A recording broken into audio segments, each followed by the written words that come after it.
un enlace, digamos, MIDD, o sea, para el caso más sencillo, más básico, un enlace punto a punto, analógico. Y en la lectura 5b vimos ya el caso de enlace punto a punto, sí, pero orientado a lo que es DWDM, ¿no? Hemos visto dos ejemplos. Bueno, acá partimos de este escenario, ¿no? Es un enlace que podría requerir de divisores, de conmutador, de bifurcadores, conmutador integrado, el generador, amplificadores. Todo eso puede presentarse, ¿no? El tipo de modulación es tipo OOK, con o sin retorno a cero. Hay una serie de requerimientos que vimos que son necesarios evaluar antes de desarrollar un análisis de diseño. Por ejemplo, el ancho de banda de operación, o sea, cuál es la velocidad de bits que se va a transmitir a través del intermedio. Buenas noches. El tipo de fuente de emisión a utilizar, si es monomodo o multimodo, ¿qué enlace? En este caso, estamos evaluando monomodo, las distancias son largas o el volumen de información es bastante elevado, ¿no? Hay dos situaciones por las cuales uno debe elegir monomodo. El tramo puede ser corto, pero el volumen de información a transmitir es bastante elevado, en este caso los operadores. El otro caso es que la distancia sea muy larga, entonces ya, o larga, se requiere monomodo. ¿En qué caso es multimodo? Pues distancias cercanas a 2 kilómetros y el tráfico bajo. El tipo de detector a utilizar, igual, ¿no? Si es que es un enlace corto, definitivamente el PIN. Si el tipo PIN es un detector que se puede utilizar, pero si es una distancia larga, si el medio es fibra óptica monomodo, definitivamente el APD a utilizar. ¿Y por qué motivo es el APD? ¿Recuerdan ustedes por qué utilizamos el APD? ¿Recuerdan? Como detector tipo APD. Porque la sensibilidad, o sea, es mayor, es decir, permite con menos fotones conseguir una mayor cantidad de electrones, ¿no? El tipo de modulación que se va a utilizar también es importante saber. La longitud del enlace, el criterio de calidad, si es la relación de señal a ruido, la tasa de errores, es algo que debe saberse, ¿no? Conocerse para definir dónde está. Un enlace digital de alta velocidad o es un enlace tipo analógico. Si es de tipo analógico, pues el criterio de calidad es este de acá. Si es un enlace de transmitir alta velocidad de información, pues después algo que también se debe prever en enlaces, las modificaciones al futuro, ¿no? Si es que nosotros diseñamos un enlace sin margen de seguridad, hacia adelante cuando ocurra modificaciones a los extremos o el tiempo vaya deteriorando el enlace, va a generar problemas. Entonces es necesario darle un margen de seguridad, es decir, una cantidad de dBs que permitan soportar esos cambios. Entonces, con todos estos criterios se puede hacer dos cálculos. Uno de ellos es el balance de potencias y el otro es el balance de tiempos. Hay dos criterios que son importantes evaluar: balance de potencias y el otro es balance de tiempos. En lo que es el balance de potencias, se define la atenuación que se produce en el enlace debido a conectores, empalmes, digamos, patchworks que hay la longitud del enlace, debido al material también hay caída. Una atenuación total de todo el enlace. Claro, la atenuación total de todo el enlace, ¿no? Todas las causas que ya hemos estudiado que pueden originar caída de potencia, ¿no? Caída de energía óptica, pérdida de energía óptica. Y desde ese punto de vista de lo que es balance de potencias, se puede solucionar mediante el uso de amplificadores. Y finalmente determinaremos si se requiere amplificadores o no. Ahora, en el tema de dispersión, la dispersión es un problema que origina que se pierdan los bits en el punto de destino debido al ensanchamiento que se produce en el trayecto. Entonces, ¿cuál es el elemento que nos permite superar el problema de la dispersión? El elemento que permite superar el problema de dispersión es el regenerador. ¿El regenerador qué hace? Amplifica, aparte de amplificar, permite que se reconfigure cada pulso, ¿no? Es como otra vez tener la información al inicio, en el punto de transmisión. Es lo que hace el regenerador, ¿no? Pero el problema del regenerador es que solamente regenera los pulsos de una longitud de onda, una lambda, una portadora. O sea, un regenerador se quiere por cada lambda. El otro problema es de que va a obligar a un cambio de dominio de óptico a eléctrico y a óptico, haciendo que la red no sea transparente. O sea, una red no es transparente cuando se tiene que hacer modificaciones en las partes intermedias del trayecto. No es transparente. Bien, eso como premisas. Lo otro que vimos fue cómo al realizar el balance de potencias. El balance de potencias se define como presupuesto, el presupuesto requerido para el enlace, presupuesto de potencias. ¿Cuánto de potencia el enlace va a perder en el trayecto? ¿Cuál es la cantidad de potencia óptica que se va a perder en todo el trayecto?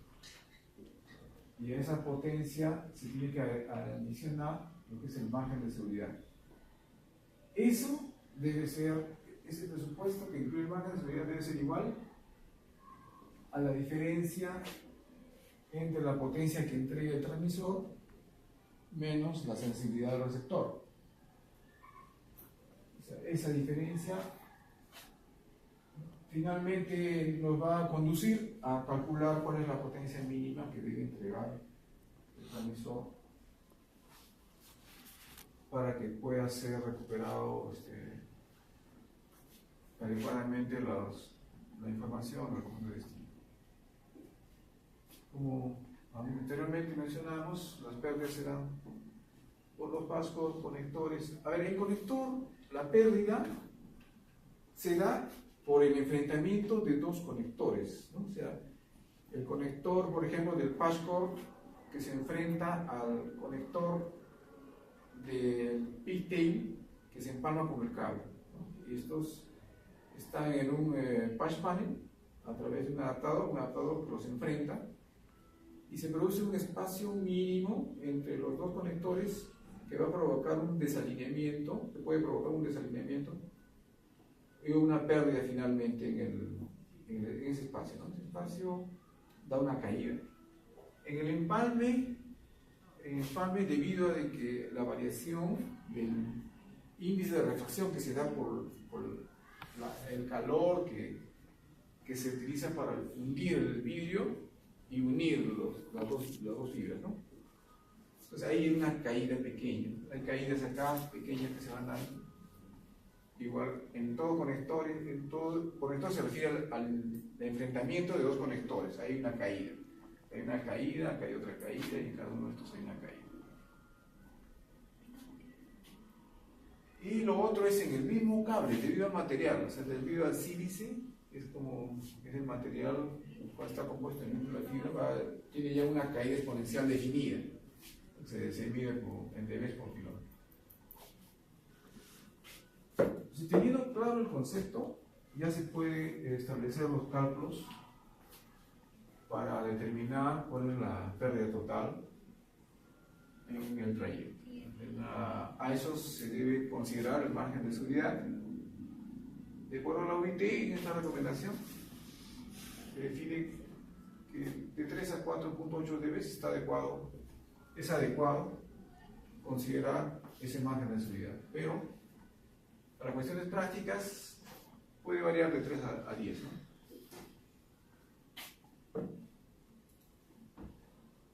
Ese es en cuanto al balance de potencias, ¿no? El otro criterio es el de balance de tiempos y tiene que ver, está relacionado a los tiempos de subida. Tiempos de subida, recuerden que que toda dispersión se mide en unidades de tiempo, porque son retardos. Pero son retardos que se van añadiendo al tiempo de subida del pulso original. El pulso original podemos representarlo de esta manera. Un pulso de un bit en el transmisor. Hay un tiempo de subida en que debe demorar para que la señal pase del 10% a 90%. El tiempo de subida está definido por el tiempo o rise time, tiempo de subida. Ahora, ese tiempo de subida tiene un valor, se va a ir anchando conforme se vaya añadiendo dispersión cromática, dispersión por modo de polarización, eso va anchando esto. O sea, el pulso se va deformando, va haciéndose cada vez más pequeño por la caída de potencia y más ancho por la dispersión que se va sumando. Si no existiese dispersión en el cable, pues este pulso se mantendría, pero la longitud del cable hace que esto se vaya ensanchando. O sea, ¿cuánto se va a ensanchar o cuánto es tolerable que se ensanche? ¿Hasta cuánto puede el receptor permitir para reconocer un pulso?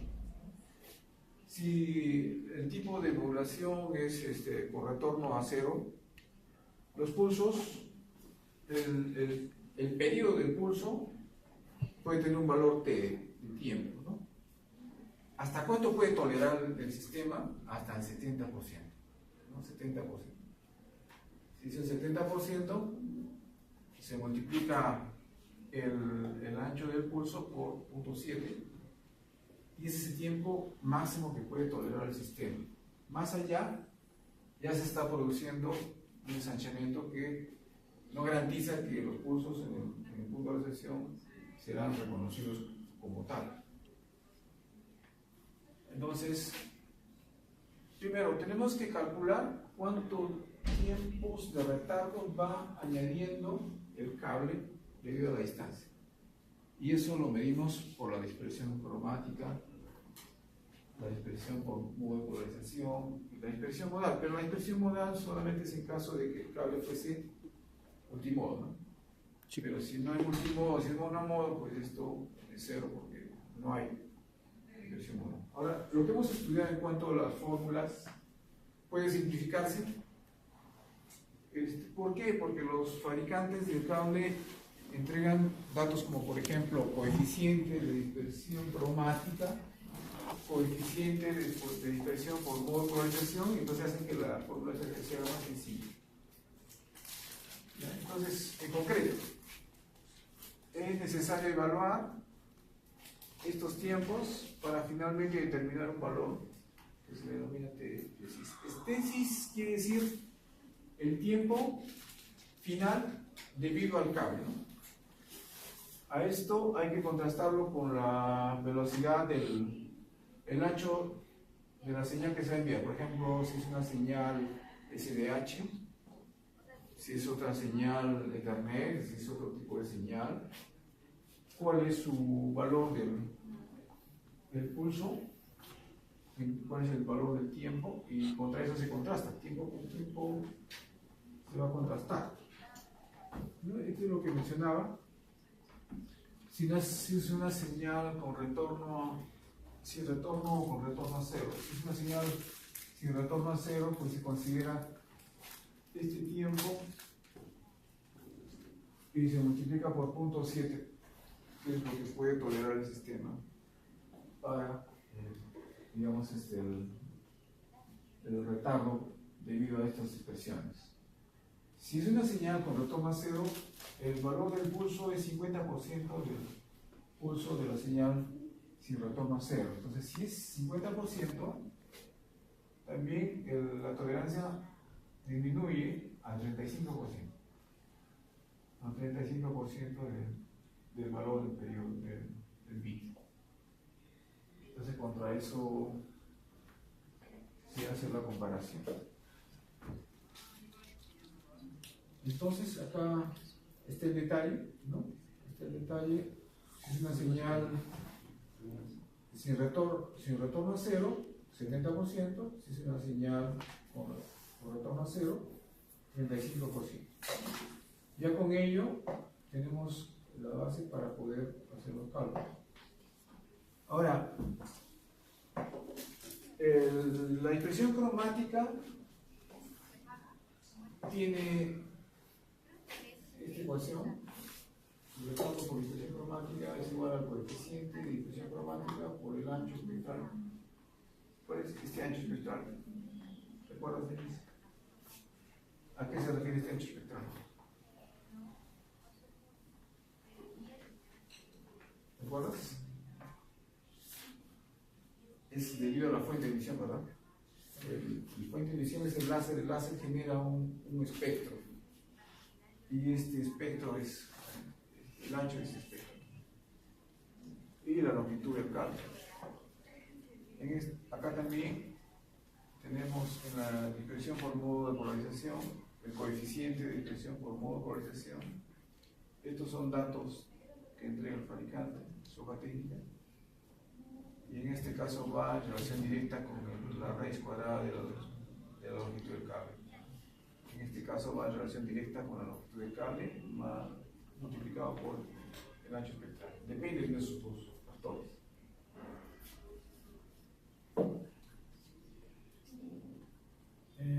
Bueno, entonces, de acuerdo a esto, lo que hay que calcular es este de acá, este valor.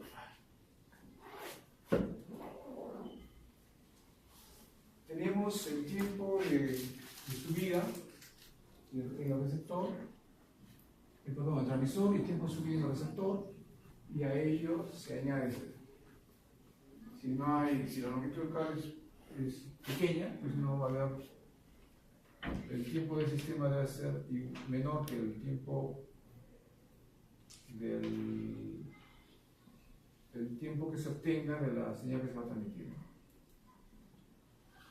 En este primer ejemplo, lo que planteamos una señal STM16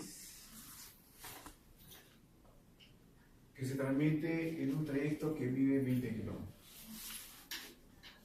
Teníamos como información la potencia que acopla el láser, es de 2 dBm a 1300, es en segunda ventana. El tiempo de subida del transmisor era de 0.1 nanosegundos, el ancho espectral de 1 nanómetro. Los receptores son fotodiodos tipo avalancha, con una sensibilidad de menos 32, tipo de subida de 0.14. Esta velocidad corresponde a la señal STM16. Si fuese STM64, por ejemplo, esta velocidad va a ser mayor, sería 10 gigabits. Ahora, ¿cuál es el tiempo del periodo de esta señal? Es justamente la inversa, ¿no? La inversa es 1 sobre 2.5 gigabits. Eso sale 0.4 más o menos nanosegundos, ¿no? 0.4 nanosegundos. Entonces, 0.4 nanosegundos multiplicado por 0.7, que es la tolerancia máxima, da 0.28 nanosegundos. O sea, hay que comparar lo que tengamos contra esos 0.28 nanosegundos. Debe ser menor lo que encontremos para que el enlace sea viable. Bien, tenemos también coeficientes de dispersión cromática, coeficiente de dispersión por modo de polarización y el coeficiente de atenuación, son valores que se nos dan. Las pérdidas por empalmes, o sea, las pérdidas por empalmes pueden ser calculadas de acuerdo a la cantidad de empalmes. Si nos dicen, bueno, la caída de tal empalme es de tanto, podemos calcularlas.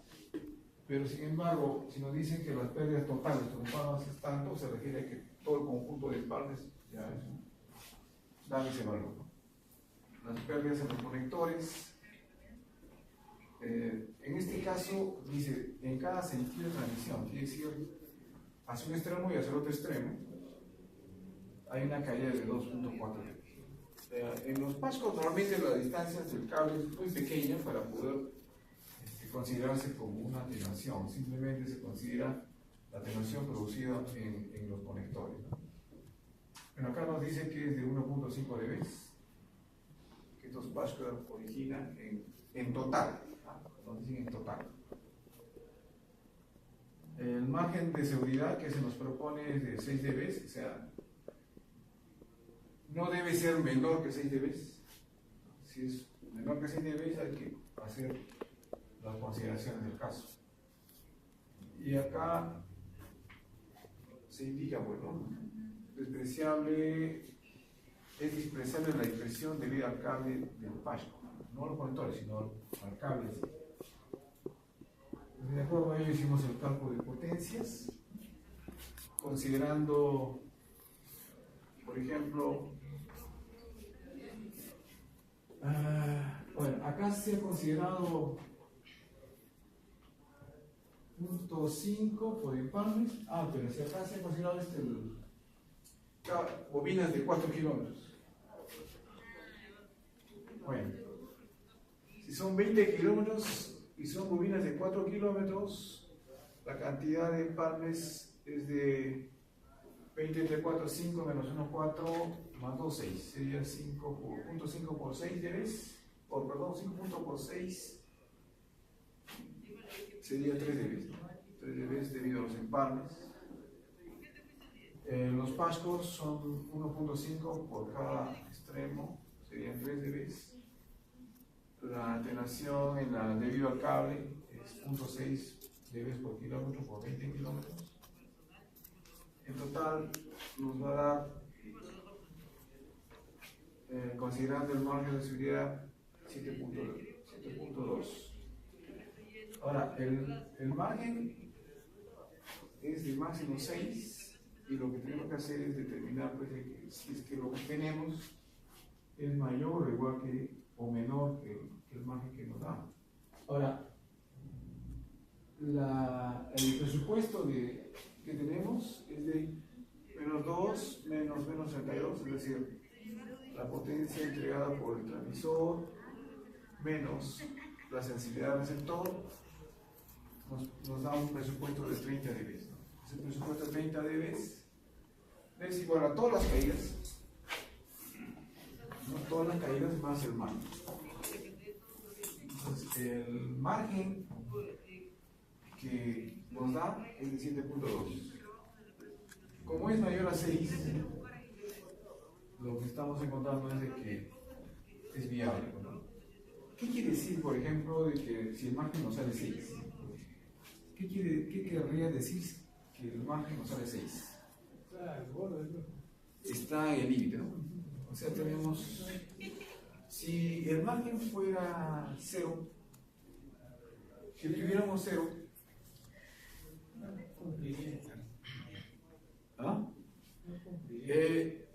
cumpliría sí, pero no permitiría, si hubiese algún cambio a futuro, claro, va a haber problema. De hecho que va a empezar a haber problema.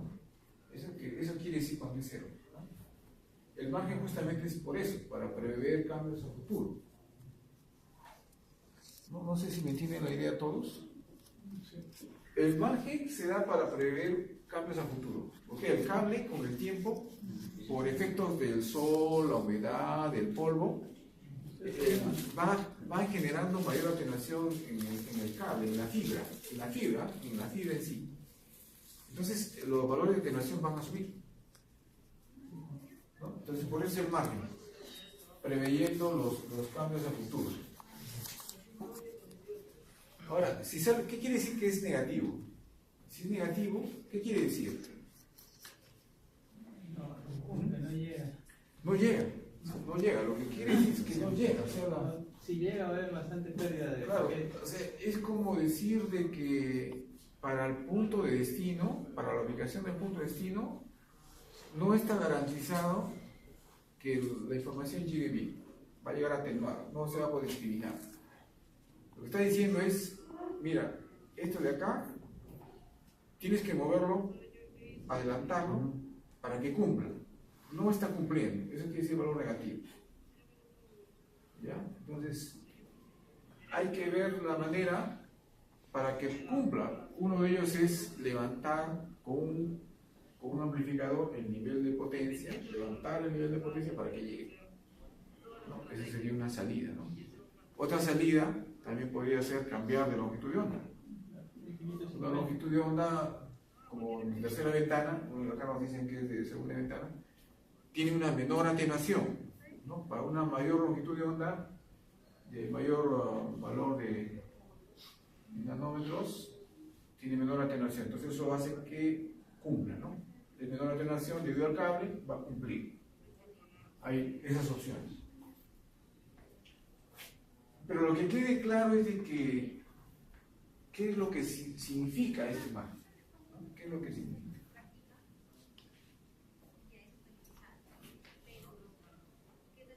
Ahora, hacemos el cálculo de balance de tiempos, también hay que hacer el cálculo de balance de tiempos, ¿no? Para ver si cumple o no cumple en el tema de la dispersión. Porque hemos calculado, haciendo el cálculo de balance de tiempos para ver que cumple en el tema de atenuación, pero hay que ver si cumple en el tema de dispersión. En lo que se refiere a dispersión, con los valores que nos dan, tiempo de subida del transmisor, tiempo de subida del receptor, que son valores fijos. Lo que hay que calcular es la dispersión. Especialmente la dispersión cromática, que es relevante en comparación con la dispersión por modo de polarización. La dispersión por modo de polarización se advierte cuando se envía señales de muy alta velocidad, arriba de 10 gigabits, ahí es donde toma relevancia. Y eso está en relación directa a qué información vamos a trazar. Vamos a transmitir, ¿no? Voz, data y señales multimedia o de video, ahí es donde tiene mayor volumen de información. Acá, bueno, lo que hacemos es multiplicar el coeficiente de dispersión cromática, que es menos 4 picosegundos. El ancho espectral es de 1 nanómetro y la longitud del cable es 20. Nos va a dar menos 80 picosegundos y esto hay que llevarlo a nanosegundos para poder determinar finalmente el tiempo del sistema. Todo tiene que estar en nanosegundos. No podemos mezclar picosegundos con nanosegundos, por ejemplo. Todo tiene que estar en nanosegundos. La dispersión por modo de polarización nos da el coeficiente de dispersión por modo de polarización es 0.1 picosegundos por la raíz de 20 kilómetros, y esto va a salir 0.447 picosegundos o 0.00045 nanosegundos. Fíjense, ¿no? Este valor comparado con este es mucho mayor que este. Entonces, en la misma solución nos va a dar de que este valor no es relevante y va a estar en función prácticamente de la dispersión cromática, ¿no? Se va a sumar con los otros valores de tiempo de subida del transmisor, receptor, y nos va a dar un tiempo de 0.19 nanosegundos. Este 0.19 nanosegundos tenemos que contrastarlo contra el valor del periodo de tiempo de la señal.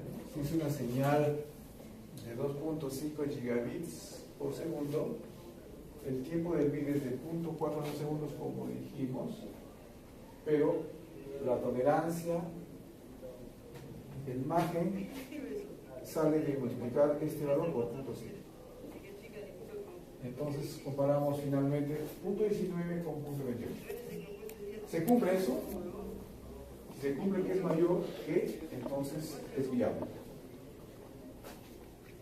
¿Qué quiere decir? Que para esa distancia y para esa velocidad el sistema garantiza de que se va a recuperar adecuadamente la señal, a pesar de que tiene dispersión. A pesar de que tiene dispersión, sí se va a recuperar. Ahora, tenemos la viabilidad por ambos análisis. ¿Qué pasa cuando esto se extiende a 100 kilómetros? O sea, quintuplicamos la distancia del trayecto. Todo es igual menos acá, ¿no? Todo donde está involucrada la distancia va a variar. Entonces, lo que antes era, por ejemplo, acá era 12 dB, se convierte en 60 dB. Si 60 dB finalmente nos conduce a que vamos a obtener un margen negativo. El margen negativo está diciendo, está mucho, mucho más allá de lo que realmente debe ser. Entonces, desde el punto de balance de tiempos, balance de potencias, perdón, esto es inviable, ¿no? Ya estamos visualizando de que va a requerir de una solución de amplificadores. Y en cuanto a lo que es el balance de tiempos, vemos que el tiempo que obtenemos, acá esto ya cobra un valor importante, y esto también incrementa, y esto nos conduce a este valor. Lo que hemos obtenido antes, punto 19, ahora se convierte en punto 44 nanosegundos, que es mayor que el punto 28. Resultado: en balance de potencias, no es viable. En balance de tiempos, pues, puede ser que uno de los dos cumpla. Puede ser que uno de los dos cumpla. En este caso, por la distancia no cumple, digamos, ¿no? Pero podríamos decir, ok, ¿cuál es el punto, cuál es la distancia en la cual cumple? Y más allá ya no cumple. De acuerdo a lo que vimos, el tiempo del sistema, por ejemplo, anterior era punto 19, ¿no? Punto 19 comparado con punto 28 es más cercano que punto 28 con punto 44. Punto 44 es mucho ya, mucho mayor, ¿no? Si queremos obtener la distancia límite, pues nos va a conducir a una solución de una ecuación de segundo grado. Pero si queremos hacerlo de manera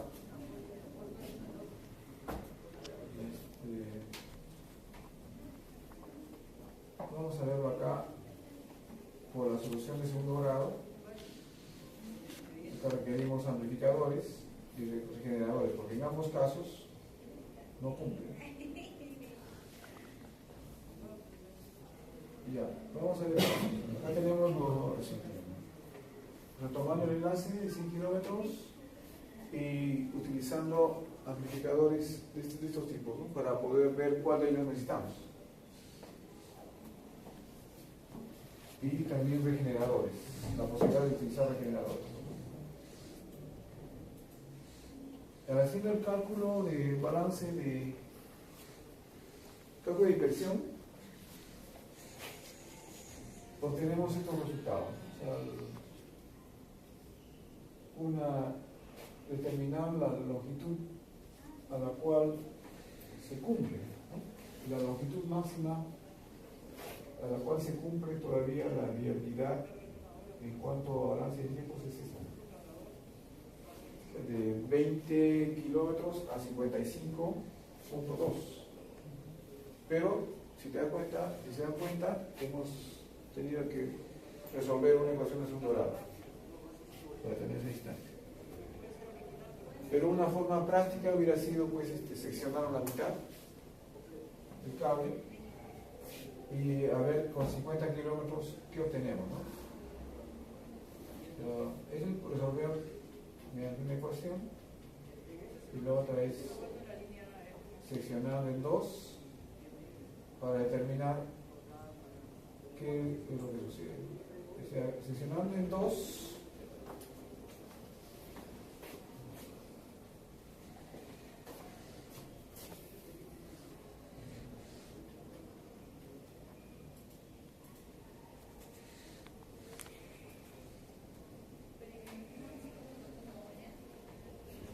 Si la distancia es 50 kilómetros, el margen es de menos 5.9.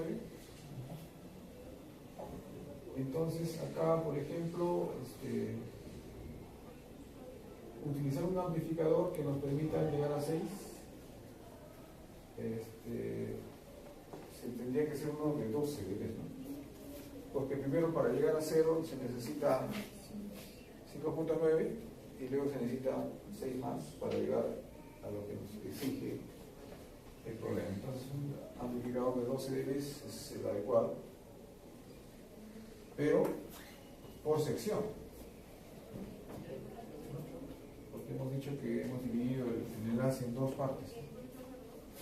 Entonces se requieren en realidad dos amplificadores de 12 dB en cada sección del trayecto. Y un regenerador, pues, ¿no? Para la mitad del trayecto, porque hemos visto que en cuanto a dispersión todavía tenemos hasta 50 y tantos kilómetros para poder conseguir lo que queremos. Y ya, el otro caso que vimos es en cuanto a si tenemos múltiples lambdas que se transmiten por el medio. Múltiples lambdas, ¿no? Si tenemos múltiples lambdas, podemos considerar un trayecto común de cada que se cumple para cada una de estas longitudes de onda. En este ejemplo visualizamos, por ejemplo, si queremos transmitir 100 gigabits por segundo y tenemos transpondedores son como transmisores también, ¿no? A la vez. ¿Qué es un transponder? ¿Qué es un transponder? ¿Qué es un transponder? ¿Alguien recuerda? Unos transistores, ¿no? Que inyectan la señal óptica de la fibra. Un ratito, vamos a hacer una pequeña pausa porque nos dan la hora pasada.